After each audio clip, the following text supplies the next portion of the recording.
ओम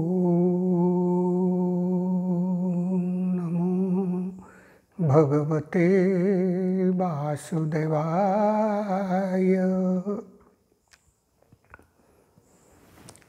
जो मूल क्रिया या क्रिया प्राणायाम, जिसको क्रिया कुंडलिनी प्राणायाम भी कहते हैं, क्रिया के वो जो क्रिया का विधान है, इसी में शब्द के बारे में बहुत सारे प्रश्न लोग करते हैं। ये शब्द कैसा होना चाहिए, मैंने पहले बता चुका हूँ जो शब्द के बारे में। अर्धमात्रात्मिका कृत्वा कोशीभूतम तु पंकजम, यानी शब्द जो है वो अर्धमात्रा का है। यानी ये अगर हमारा पंकज है, सहस्त्रदल कमल है, तो ये जो पद्मों का कमल का नाल नीचे तक गया है, तो इसी में वायु को खींचना पड़ेगा। कैसे? अर्धमात्रा जैसा करके। फिर अर्धमात्रा क्या है? जैसे ओंकार का 3 मात्रा होता है, ओ उ म। ये 3 मात्रा हम बोल सकते हैं। वैखरी वाणी में हमारा आता है अकार, उकार, मकार। परंतु जो अर्धमात्रा है, चंडी में विशेष रूप में सप्तशती चंडी में कहा गया है, अर्धमात्राक्षर नित्या जानुचार्या विशेषत। ये अर्धमात्रा कैसा है? भगवती को कहा जाता है माँ तुम अर्धमात्रा हो, जिसको उच्चारण नहीं किया जाता। यानी वो जो चतुर्थ पाद जो है ओंकार का, जो अर्धमात्रा है, इसको वेदांत में अमात्र भी कहते हैं, इसको उच्चारण नहीं किया जा सकता। तो फिर जिसको उच्चारण नहीं किया जा सकता, वैसा ही कैसे शब्द होगा? ये तो उच्चारण किया नहीं जा सकता, लेकिन सिर्फ बताने के लिए हम बोलते हैं छोटा हल्का नाजल साउंड जैसा।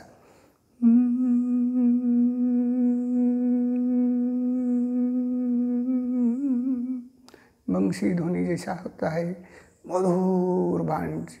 ठीक से तो नहीं बता सकते, क्योंकि इसको नहीं बताया जा सकता। ये करते करते आपको पता चल जाएगा।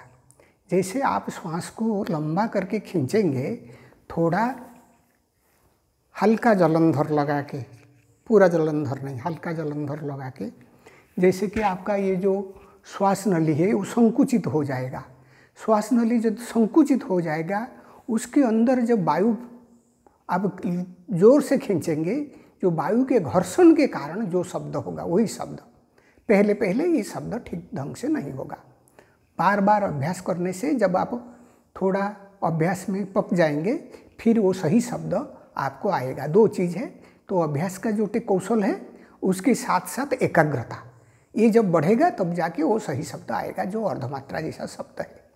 तो यही है शब्द। ये बात तो पहले मैं बता चुका हूँ, लेकिन फिर लोग प्रश्न करते हैं कि आचार्य लोग तो शब्द बताते हैं, जैसे कि मैं भी जो शब्द बताता हूँ, जो हमारे परंपरा से, श्री युक्तेश्वर जी से परंपरा से जो हम से कहें कि इस क्रिया को बोलते हैं ईश्वर प्रणिधान क्रिया। ईश्वर क्या है, ये एक अलग विषय है। क्लेश कर्म विपाक आशय अपरामृष्ट पुरुष विशेष ईश्वर, इसको अभी हम उसका आलोचना नहीं करेंगे, इसको अलग रूप से कभी उसके विस्तार से बताएंगे। जो ईश्वर को साधारण भाव से कह दिया जाए तो ईश्वर जो है वो समष्टि चेतना है, हम जो है हम है व्यष्टि चेतना।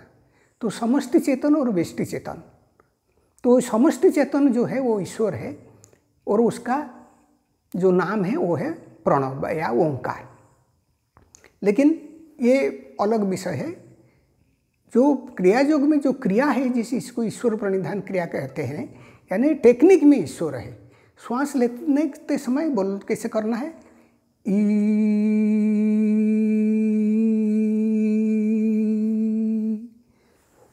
श्वास को धारण करना है, सो, फिर छोड़ना है, रो। आपका प्रतिटी श्वास ईश्वरो ईश्वरो ईश्वरो बोलता रहेगा। ई लंबा होगा, रो लंबा होगा, सो जो धारण करना वो बहुत कम समय के लिए होगा। ई है इकार शक्ति बीजो, सोकारो आत्म बीजो, रोकारो अग्नि बीजो। ये तीनों बीजों का ईश्वर मुख से नहीं बोलना है। वो कैसे करना है, ये आपके मन में होगा। ये किसी लिए दिया गया? इसीलिए दिया गया है कि जो शुरुआती साधक है उसको हम एक सिर्फ आलम्बन देंगे, वो एक आलम्बन में मन को बांध नहीं पाएगा, सारा तो मन को बांधने का क्रिया है। तो इसीलिए उसको अलग अलग आलम्बन, पहले शुरुआत में ज़्यादा आलम्बन दिया जाता है। एक आलम्बन हो गया आपका सुषुम्ना, सुषुम्ना में ऊपर उठना नीचे आना, ऊपर उठना नीचे आना। दूसरा आलम्बन हो गया आपका श्वास, श्वास में ध्यान देना। तीसरा आलम्बन हो गया अर्धमात्रा, जो श्वास का ध्वनि जो जब आएगा, लेकिन शुरुआत साधक में वो ध्वनि आता नहीं। और लोग में थोड़ा भक्ति भावना डालने के लिए, क्योंकि सबका इष्ट निष्ठा होता है, तो ईश्वर शब्द दिया जाता है। तो ये और एक्स्ट्रा आलम्बन हो गया, इकार के साथ श्वास को लेना, रकार में छोड़ना और सोकार में धारण करना। ये है उद्देश्य जे, इसीलिए, और वो मन में करना है, मुख से बोलना नहीं। लेकिन क्या देखा जाता है कि हमारे क्रियायोग परंपरा में अलग अलग लोग अलग अलग ढंग से सिखा रहे हैं। ये जो शब्द है वो भी क्रियायोग ट्रेडिशन, तो फिर वो युक्तेश्वर जी से जो ट्रेडिशन आया है उससे भी अलग हो जाता है आजकल। तो इसीलिए क्या क्यों विभेद आता है, इतना तो सारा विभेद का कारण तो हम बता नहीं पाएंगे, लेकिन जितना मालूम है, माने जितना हमारे समझ है, जो एक प्रसिद्ध संस्था वो सिखाता है क्या, श्वास लेते समय और छोड़ते समय ई करके छोड़ना। बहुत सम्मानित संस्था है और प्रसिद्ध संस्था है। क्रियायोग के प्रचार प्रसार और ये में उनके बहुत बड़ा योगदान है, लेकिन ये लोग ऐसे सिखाते हैं। तो ऐसा क्यों हुआ?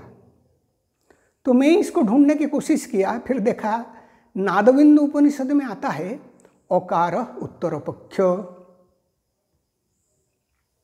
उकार दक्षिण स्मृत। इसका मतलब ये प्राण के बारे में बताया जा रहा है, हंस के बारे में। अकार अगर उसका उत्तर पक्ष है और दक्षिण पक्ष उकार है, तो फिर अ और ऊ होना चाहिए था। अ और ऊ नहीं हो के अ और ई क्यों हुआ? इसका मतलब इसी सूत्र से नहीं है। हम नादबिंदु उपनिषद में ये जो सूत्र, तो इसी सूत्र से ये चीज़ बना नहीं। तो क्या है, क्या ये जो ईश्वर हम करते हैं ई, और जब छोड़ते हैं र के बाद ओ हो जाता, वो ई और य का उल्टा हो गया क्या? ये एक पॉसिबिलिटी हो सकता है, क्योंकि एडप्टेशन के कारण गुरु लोग ने कुछ बताए, लेकिन संस्था में जब सीखने के कारण, एक एडप्टेशन के कारण उल्टा भी हो सकता है, लेकिन पता नहीं, हो सकता है, नहीं भी हो सकता है। लेकिन और एक जो ज़्यादा माने रखता है, मैंने जब क्रियायोग, वैज्ञानिक क्रियायोग पद्धति करके एक छोटा सा किताब है उड़िया भाषा में, परमहंस हरिहरानंदम के द्वारा लिखा हुआ है 1982 में। उसी में आज के जो एडिशन मिलता है, इतनी शायद 13 या 14 पृष्ठा में वर्णन है कि हरिहरानंद जी बता रहे हैं कि युक्तेश्वर जी भी सिखा रहे थे हरि करके, ईश्वर भी हरि भी। हरि का मतलब ईश्वर ही हुआ। सो ह में श्वास लेते थे, ह, श्वास छोड़ते थे री, सो ह के बाद अ हो गया, री के बाद ई हो गया। तो उनका कहना है उस किताब में, जो ये संस्था सिखा रहा है ओ ई, वो वही हरि शब्द का अपभ्रंश है। हरि से अपभ्रंश होके ओ ई हुआ है। और मुख में जो बोलते हैं वो तो मुख में बिल्कुल बोलना नहीं है, वो मानसिक होना चाहिए। वोकल कॉर्ड से तो ओ ई शब्द निकालना नहीं है।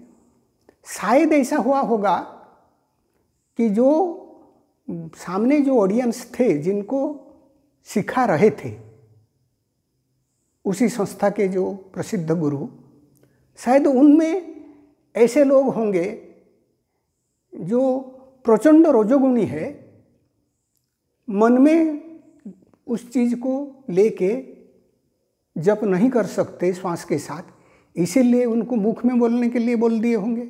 ये भी एक प्रोबेबिलिटी हो सकता है। तो इसी तरह हम अलग अलग विभेद, कहीं ईश्वर पाते हैं, कहीं हरि पाते हैं। और भी कुछ संस्थाएं हैं क्रियायोग में भी, क्रियायोग के बाहर जो लोग राम से, क्योंकि लोगों का अलग अलग इष्ट होता है। उलट नाम जपत जग जाना, ब्राह्मी की हो या वाल्मीकि हो या ब्रह्म समाना। वो जो बात कहा गया है, तो राम का नाम को उलट करके मौकार में श्वास लेना, राकार में श्वास छोड़ना, रा।